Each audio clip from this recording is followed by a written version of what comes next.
야곱이 이제 밧단 아람 외삼촌 집에서 20년의 생활을 보내고 이제 하나님의 지시를 따라서 베델로 올라가라 그래서 이제 고향 땅으로 가게 됩니다. 길라산에서 외삼촌 라반의 해하려는 그러한 위경에서도 하나님이 그를 건져주시고 그리고 이제 야복강을 이제 건너고 나루터에서 에서가 400명의 군사를 이끌고 그렇게 왔지만은 그는 참 두렵고 답답할 때 그리고 홀로 되었을 때 그리고 허벅지 관절에 힘줄이 끊어질 때 당신이 내게 복을 주지 아니하면 나는 가게 하지 않겠습니다. 그렇게 매달리죠. 20년 만에 처음으로 그에게 진정한 기도가 터져 나왔어요. 힘줄이 끊어질 때. 지금까지는 자기의 힘으로 살았지만은 이제는 여호와는 나의 힘입니다. 당신만이 나에게 복을 줄 수가 있습니다. 그럴 때 야곱의 이름이 이스라엘로 개명이 되면서 하나님과 겨루어 이긴 자다. 하나님께서는 씨름할 때는 야곱의 환도뼈를 쳤습니다. 그러나 기도할 때는 져주셨어요. 우리는 여기서 중요한 영적 교훈을 얻어야 됩니다. 하나님은 씨름할 때는 이기지만 기도하면 져주십니다. 여러분, 하나님과 씨름하지 마세요. 하나님과 씨름해가지고 하나님과 맞짱 떠가지고 이길 사람 아무도 없습니다. 그러나 하나님은 나를 내려놓고 환도뼈가 부러지는 순간 나는 아무것도 못합니다. 주님 도와주세요 할 때는 툭 치고 가면 되는데 하나님은 이름까지 바꿔주면서 나는 이스라엘이다. 내가 졌다. 그래요. 부모가 자식에게 지듯이 그렇게 아버지 하나님은 우리 기도에 신실하게 응답하고 그를 새롭게 해 주실 줄로 믿습니다. 그래서 그곳 이름을 분엘이라 하죠. 하나님의 얼굴을 먼저 배웠더니 에서를 딱 만났는데 하나님의 얼굴 같다. 그렇게 이야기하잖아요. 그 밤샘의 기도 가운데 에서가 오히려 먼저 달려와서 끌어안고 울면서 화해를 하게 됩니다. 그리고 에서는 세일로 돌아가고 그리고 야곱은 이제 세겜이라는 곳에 이제 도착하고 그곳에서 지단을 쌓습니다. 그럼 빨리 베델로 가야 되는데 그는 그곳이 보니까 너무 좋은 땅이에요. 그곳에 눌러 앉아가지고 하루 이틀 아이들이 청소년 될 때까지 거기에 눌러 앉아 있는 거예요. 근데 그게 34장의 이야기인데 34장의 특징은 뭐냐? 하나님 여호와 이름이 없다는 거예요. 세겜 땅은 우상으로 가득한 땅이에요. 하나님의 이름이 불려지지 않는 곳이에요. 처음에 그곳에 도착해가지고 엘 엘로헤 이스라엘 이렇게 부르면서 이스라엘 하나님 나의 하나님 그렇게 편안히 나를 이곳까지 인도해 주셨으니 너무 고맙고 감사합니다. 그리고 좀 피로를 푼 후에 베델로 가야 되는데 하나님이 가라는 그곳에 그가 20년 전에 약속하기를 편안히 돌아오게 하면은 내가 이 베델에서 하나님께 서운한 거 지키겠습니다. 그 약속을 까맣게 잊어버리고 여기가 좋사오니 하고 잘 먹고 잘 살고 그저 양떼 키우고 가축이 많아지고 아이들이 별 탈 없이 잘 자라니까 거기서 수년을 보내는 겁니다. 이때 문제가 생기는 거예요. 하나님이 없이 살 때에 처음에는 괜찮은 것 같지만 결국에 가서는 하나님을 멀리하게 되면 문제가 발생하고 마는 거예요. 가정이 세속화가 됩니다. 그곳에 예배가 없습니다. 가정에 기도가 없습니다. 질서가 무너집니다. 한마디로 34장은 하나님이 없는 곳에서 10계명이 무너지는 것을 바라봅니다.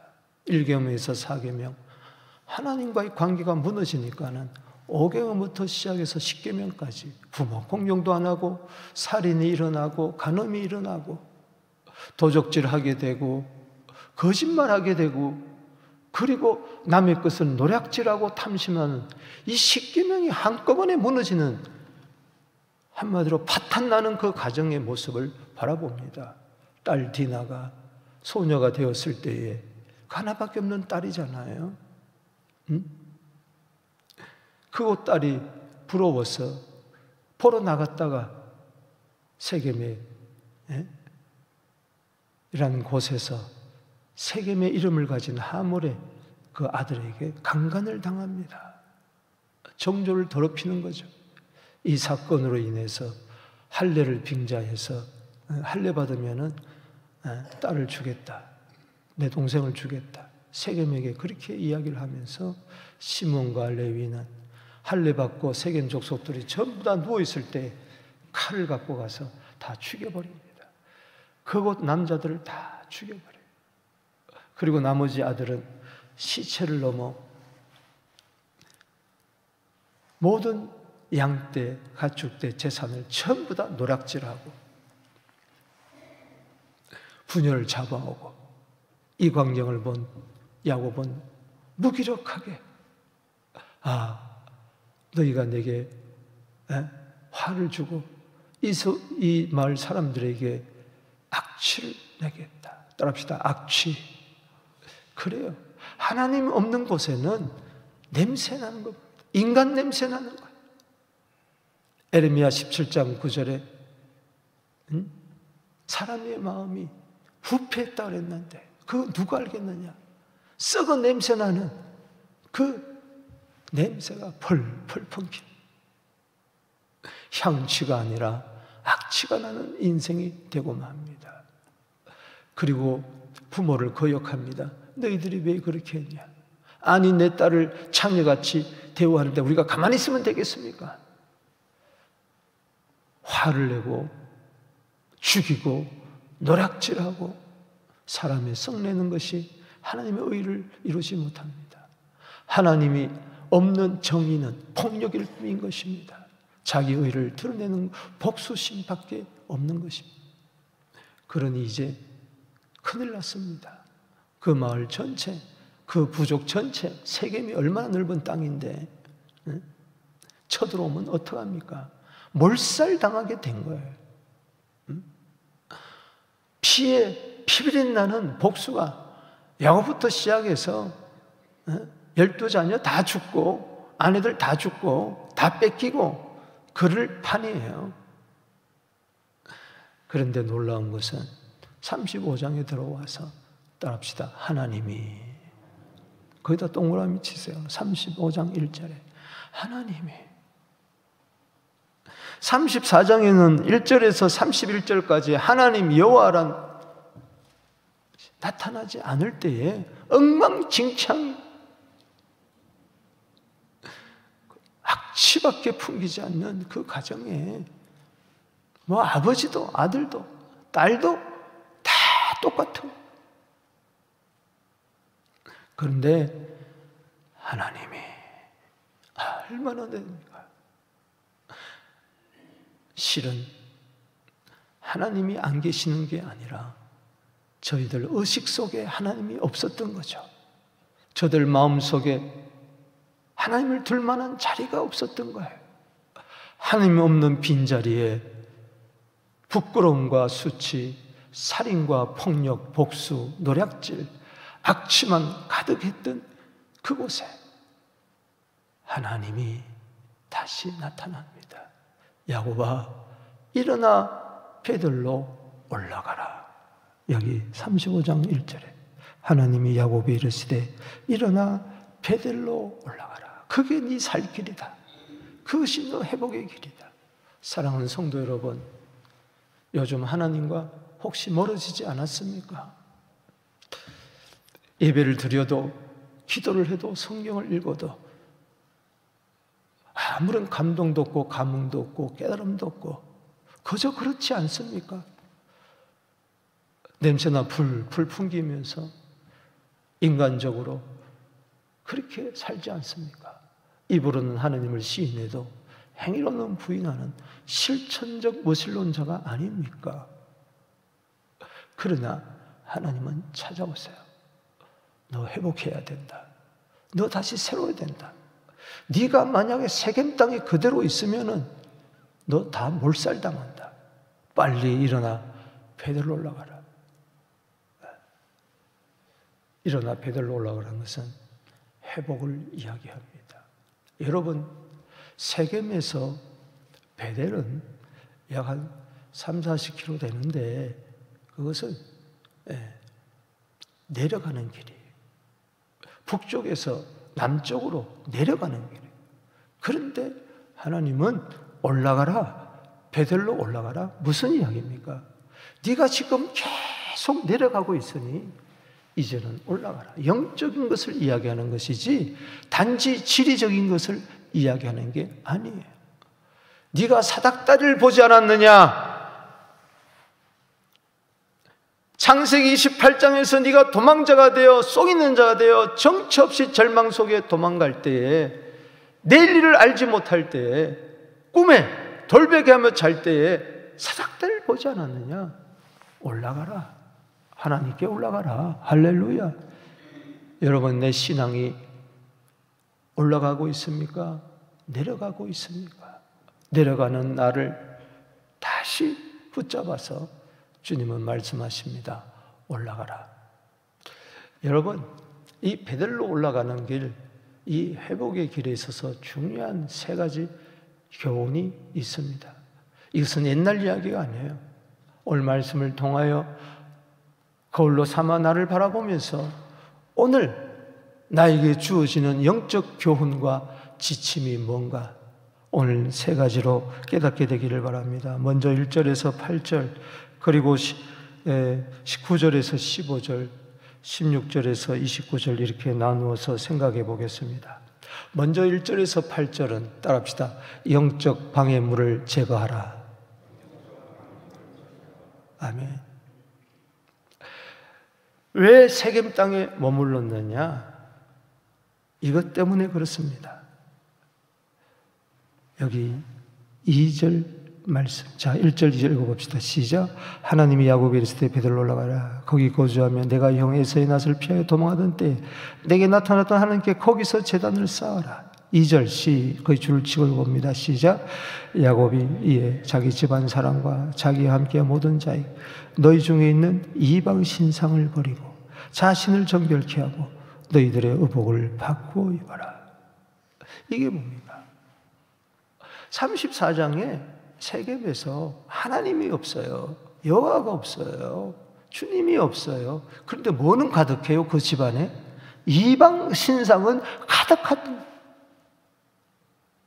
이게 문제였어요.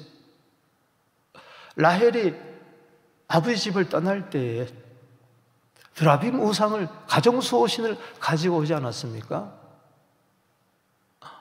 야곱은 이걸 처리하지 않았어요. 그러니 우상이 우상을 낳습니다. 하나님보다 더 사랑하고 의지하는 세겜의 우상들이 그 집안에 가득한 거예요. 아, 저거 처리해야 될 텐데 못하고 있다가 엄청난 어려움을 당하고 나서야 이게 문제구나. 그래서 집안 사람들을 불러 모아서, 자녀를 불러 모아서 이방신상을 제거하라. 그리고 정결하게 해라. 그동안 너무나 더러웠고 부정했고 하나님 없이는요 더러움이 그대로 나타나는 거죠. 깨끗하게 해라. 그리고 옷을 갈아입어라. 세겜의 옷을 이젠 벗어버려라. 옛사람의 옷을 벗어버리고 새 사람의 옷으로 갈아입어라. 한마디로 회개해라. 즉 하나님과 나 사이 가로막힌 이사야 59장 1절에 그거 다 제거해라. 에레미야 5장 25절에 하나님은 좋은 것을 주는데 내가 가로막고 있는 그 허물과 죄를 다 제거해라. 영적 갱신 운동을 하라는 이야기인 것입니다. 여러분, 이게 있으면은 베델로 가는 길을 막는 거예요. 회복을 막는 거예요. 오늘 이 새벽에 회복은 버림에서부터 출발된다. 내가 버려야 할 것이 뭔가. 여행을 떠날 때에 여러분 신발 속에 돌멩이가 들어있으면 어떡하겠어요? 그거 빼고 가야죠. 오늘 이 시간에 새롭게 되는 은혜가 있게 되기를 주 이름으로 축원하는 것입니다. 하나님과 나 사이에 가로막힌 담이 무너지게 하여 주시옵소서. 그리고 나서 3절에 일어나 베들로 올라가자. 나는 환난 가운데 나에게 나타나신 그 하나님께 제단을 쌓으려 하노라. 그리고 4절 말씀에 그들은 실천합니다. 모든 이방 신상 금고리까지 전부 다 세겜의 상수리나무에 묻어버리고 그리고 떠났습니다. 여기 4절에 묻고 떠났다. 그렇습니다. 묻지 않고 떠나고 그대로 가지고 떠나면 안 됩니다. 오늘 이 시간 묻어버릴 거 다 묻어버리게 되기를 바랍니다. 청산할 거 다 청산하게 되기를 바랍니다. 꺼리끼는 거 다 제거해 버리기를 주 이름으로 축원합니다. 그러니 어떤 결과가 일어났습니까? 그 회복의 길에 5절에 떠났으나 하나님이 그 사명 골들로 투게 두려하여 하셨으므로 야곱의 아들들을 추격하는 자가 없었더라. 이 말은 추격하려고 그랬어요. 그 아들들 몽땅 일순간에 다 죽을 뻔했어요. 그런데 하나님이 위유경에서 건져 주신 줄로 믿습니다. 드디어 베델에 이르릅니다. 6절에 루스 그 땅의 이름이죠. 아몬드 나무가 주렁주렁 맺힌 그곳에 베델에 이르렀습니다. 그때 홀로 떠났을 때 28장 그때 그 마음이 어땠을까? 그걸 생각하면서 엣베델이라 제단을 쌓고 불렀어요. 엣베델은 뭡니까? 베델의 하나님. 베델은 뭡니까? 벳은 집이고 엘은 하나님입니다. 하나님의 집의 하나님. 오늘 하나님의 집에 와서 하나님을 만나게 되기를 바랍니다. 하나님의 집에 와서 하나님을 만나지 못하고 사람 베델 그러면 안 되는 거예요. 엘 베델 하나님의 집에 하나님. 주님께 왔으니 주님을 만나요. 이곳 하나님의 성전에 와서 하나님의 집에 와서 하나님을 만나게 되기를 주의 이름으로 축원합니다. 리브가의 유모가 드보라가 줍습니다. 아마 리브가가 아들을 보내놓고 나서 가보지는 못하고 그래서 유모 리브가 하나님에서부터 데려왔던 그 유모를 아마 보냈었나 봅니다. 그 리브가도 계속 베델까지 저 하나님에서부터 내려오다가 거기서 베델에서 죽습니다. 베델 아래 있는 상수리 나무 밑에 장사하고 나무 이름을 알론 바구시라 하였더라. 곡함의 상수리. 그래요. 어머니 대신 리브가가 얼마나 보고 싶었겠어요. 그러나 결국은 리브가는 보지 못합니다. 리브가는 그 사이에 언제 죽은지 모르지만 나타나지 않습니다. 나중에 무덤만 나타나는 거죠. 그 대신에 어머니 같았던 그 리브가 어머니 역할을 감당했던 수많은 세월 속에서도 눈물의 세월 속에 고통의 속에 아픔의 세월 함께했던 리브가 죽었을 때 엉엉 울면서 그 나무 밑에 묻지요. 중요한 것은 1절에서 8절에서 제가 하는 것은 영적 방해물을 제거하라. 두 번째 9절에서 15절까지는 따라합시다. 말씀으로 정체성을 새롭게 하라. 여러분 보세요. 그 제단을 쌓을 때에 하나님이 나타나십니다. 또 나타나십니다. 여기 야곱이 밧단 아람에서 돌아오매 하나님이 다시 야곱에게 나타나사 복을 주시고 거기 다시다가 동그라미 치고 복에다가 동그라미 치세요. 잃어버렸던 복을 어떻게 되찾습니까? 하나님은 다시 나타나요. 여러분, 전에 하나님을 만났습니까? 오늘 다시 만나게 되기를 바랍니다. 전에 응답받았습니까? 다시 응답받게 되기를 바랍니다. 잃어버렸던 복을 다시 되찾게 되기를 바랍니다. 무엇보다도 잃어버렸던 정체성을 여러분들은 다시 말씀을 통해서 붙들게 되기를 바랍니다. 지난 세월 동안에 그는 엉망진창이어서 34장의 그 가정의 모습을 보면서 나 같은 게 무슨 약속받은 자냐, 나 같은 게 우리 가정에 무슨 복받은 가정이냐, 살인과 노략질과 강간과 간통과 더럽힘과 악취와 불순종, 분노, 아유, 나 같은 게 말씀 따라 베델까지 왔더라도 그의 마음은 아직까지 베델이 임하지를 못했어요. 하나님 그걸 아시는 거예요. 그러면서 언약을 갱신하고 너는 넘어졌더라도, 너는 실패했더라도 나는 여전히 너를 사랑한다. 할렐루야.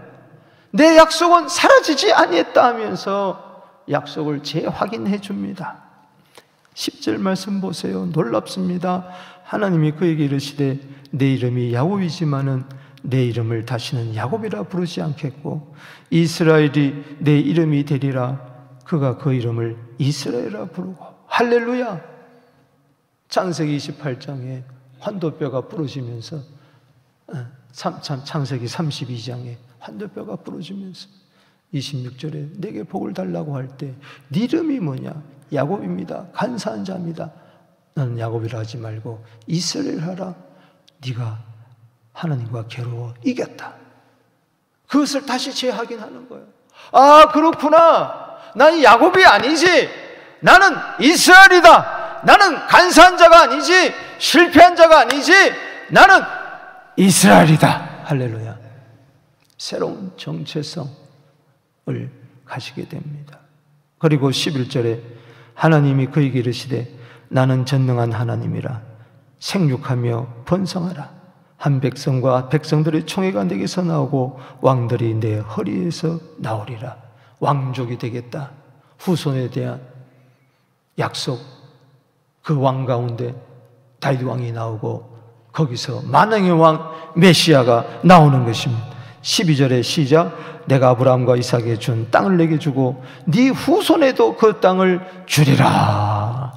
후손과 땅에 대한, 씨와 땅에 대한 약속, 메시아와 하나님 나라에 대한 약속을 재확인하면서 너는 이스라엘이다. 너는 하나님의 자녀다. 너는 왕같은 제사장이다. 너는 그의 나라다. 너는 그의 소유된 백성이다. 여러분, 나의 정체성을 날마다 확인하게 되기를 주 이름으로 축원하는 것입니다. 안 그러면은 삶이 고달프고 힘들고 어려운 가운데서 내가 누구인가를 잊어버리고 세상에 속해가지고 그냥 실패의식을 가지고 자존감도 다 떨어지고 그렇게 사는 겁니다. 하나님은 그런 야곱에게 너는 이스라엘이야. 아멘. 요즘 말로 말하면 너는 하나님의 자녀야. 너는 나의 기쁨이야. 너는 나의 사랑이야. 너는 나의 노래야. 스바냐 3장 17절. 이스라엘 백성들이 잘나서 그랬어요? 아니잖아요. 형편없잖아요.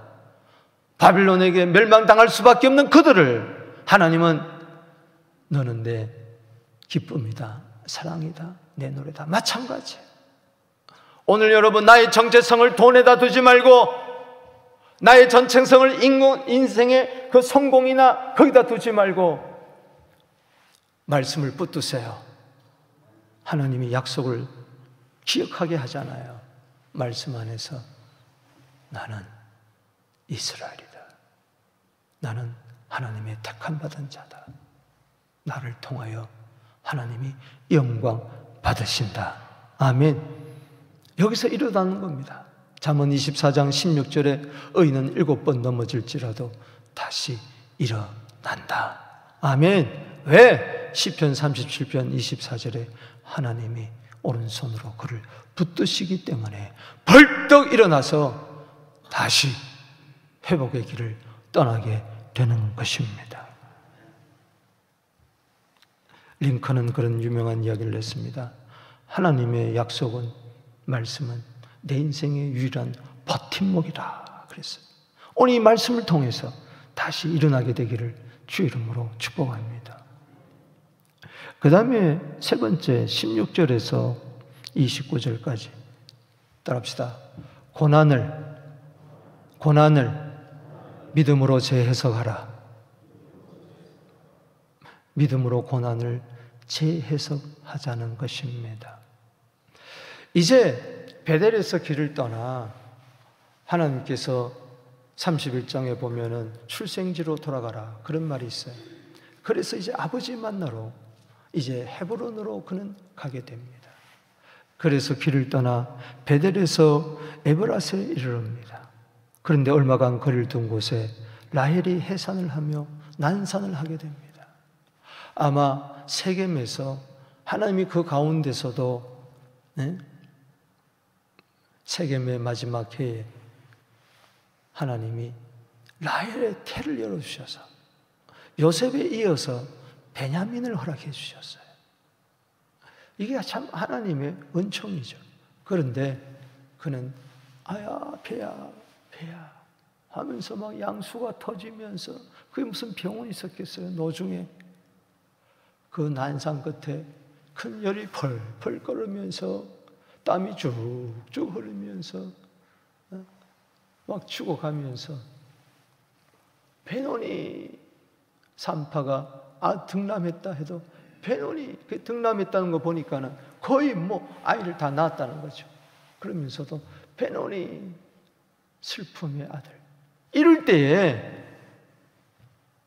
야곱은 무슨 슬픔의 아들이냐? 이 슬픔을 믿음으로 재해석을 하면서, 이 고난을 재해석하면서 베논이라 부르지 마라. 따라합시다. 베냐민이다. 오른손의 아들이다. 오른손은 능력입니다. 하나님의 오른손의 장중에 붙잡힌 능력의 아들이다. 슬픔의 아들을 능력의 아들로 그는 재해석하는 겁니다. 그리고 라헬은 죽습니다. 여러분, 이게 얼마나 큰 슬픔이에요. 오늘 여기 한번 보세요. 여기 18절에 시작. 그가 죽게 되어 그의 혼이 떠나려 할 때 아들의 이름을 뭐요? 베논이라 슬픔의 아들 불렀으나 그의 아버지는, 즉 야곱은 그를 뭐라고 불렀다? 베냐민이라 불렀다. 베냐민은 오른손의 아들.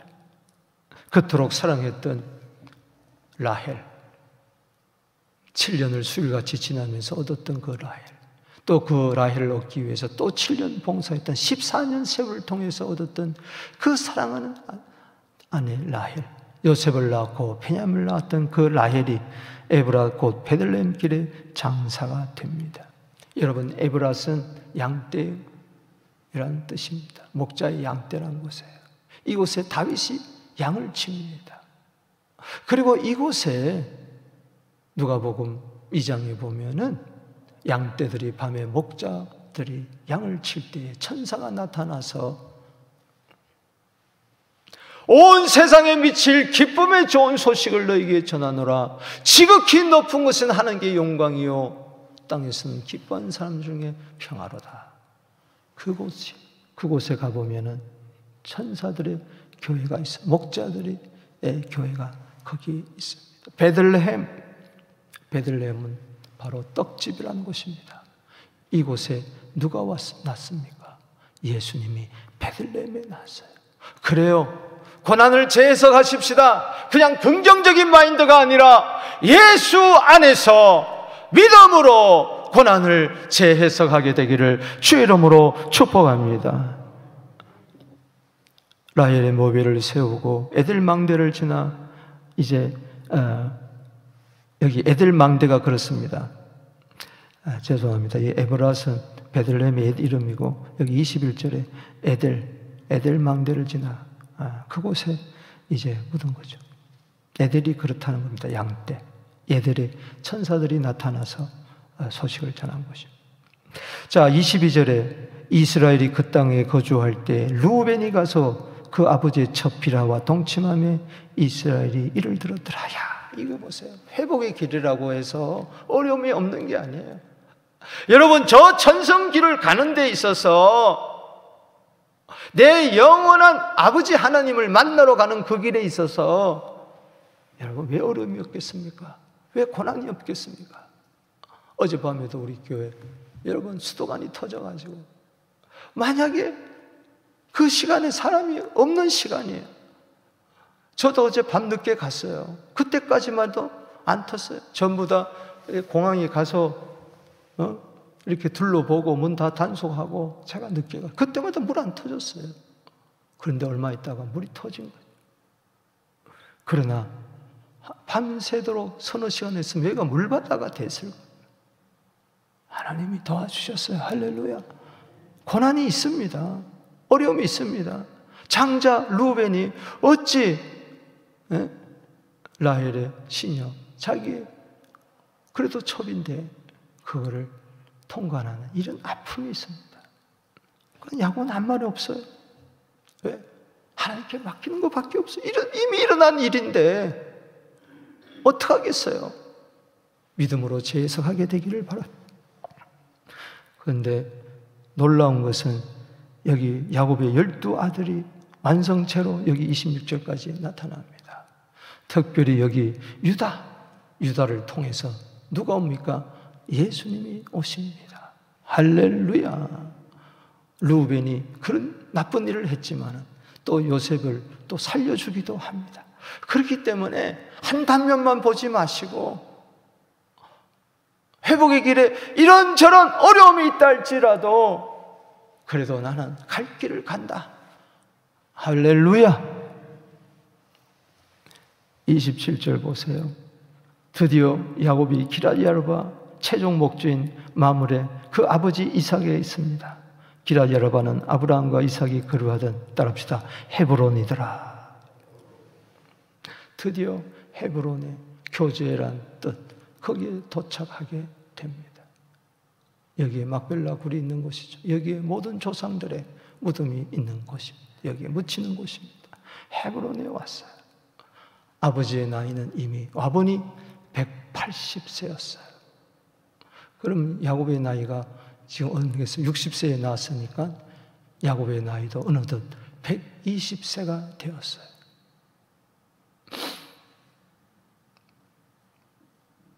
아브라함은 175세에 죽고 아들 이삭은 180세에 죽고 그리고 야곱 손자는 147세에 죽습니다. 어때 마음이 어떻겠어요? 만나자마자 드디어 육신의 아버지는 땅에 묻습니다. 29절에 이삭이 나이 많고 늙어 기운이 다하여 주고 자기 열조에게로 돌아가니 그의 아들 에서와 야곱이 그를 장사하였더라. 여러분, 오늘 창세기 35장에서 큰 슬픔 세 가지가 나옵니다. 하나는 뭐냐? 우리 여기 8절에 나온 것처럼 리브가의 유모, 자기 어머니와 같은 역할을 했던 리브가의 유모 드보라가 죽습니다. 곡하면서 묻었습니다. 더구나 라헬이 또 죽습니다. 베냐민을 낳고. 그는 묘비를 세울 때 마음이 찢어졌을 거예요. 더구나 수십 년 만에 드디어 아버지를 만났는데 노쇠한 그 모습, 힘이 없는 그 모습, 나이 늙고 기운이 다한 모습, 이미 어머님은 천국 갔고 이제 아버지 이제 좀 즐겁게 내가 모시겠습니다 하는 순간 아버지는 돌아가시고 맙니다. 이때 마음이 얼마나 찢어졌겠어요. 사랑하는 사람 세 사람을 잃고. 그렇다고 해서 무너질 수가 없습니다. 회복의 길에 있어서 베델만이 회복길이 아니고 헤브론만이 아니고 저 천성까지 가는 회복의 길에 있어서 하나님이 우리를 훈련시키고 단련시키고 정금으로 만들어가고 진정한 이스라엘로 만들어가는 과정에 있어서 은을 단련하듯이 금을 단련하듯이 불순물을 또 제거하고 완성체로 그리스도의 형상으로 만들어 간다는 것입니다. 때문에 우리는 항상 고난을 당할 때 낙심하지 말고 믿음으로 재해석하십시다. 시편 119편 71절에 고난당한 것이 내게 유익이라 이로 말미암아 주의 윤리를 배우게 되었나이다. 광야 학교, 고난의 학교입니다. 그때마다 시험을 잘 치러워서 믿음의 실력이 쑥쑥 자라나 하나님께 쓰임받는 우리 모두 되기를 주 이름으로 축복합니다. 베델로 올라가자. 그것만이 우리의 살 길입니다. 올라가는 길에 혹시 작은 우상이라도 있다면 다 내어버리고 버리는 길만이 우리는 회복입니다. 그리고 내 정체성을 회복하십시다. 때로 힘들고 어려울 때마다 나는 이스라엘이다. 하나님이 택한 자다. 나는 하나님의 자녀다. 왕같은 제사장이다. 그리고 이 정도 됐다. 이 정도는 됐겠지. 그러나 때로 고난이 있을 때 하나님이 복을 주셨잖아요. 여기 9절 말씀에 복을 주셨잖아요. 복이 있는다고 해서 무사태평 아니란 게 아닙니다. 때로는 경제적인 어려움, 관계의 어려움, 사별의 어려움, 이별의 어려움, 슬픔이 있습니다. 그래도 우리는 오른손의 아들이다. 베노니를 베냐민이라고 부르면서 오늘도 순례자의 길을 굳건하게 걸어가는 우리 모두 되기를 주의 이름으로 축복하는 것입니다.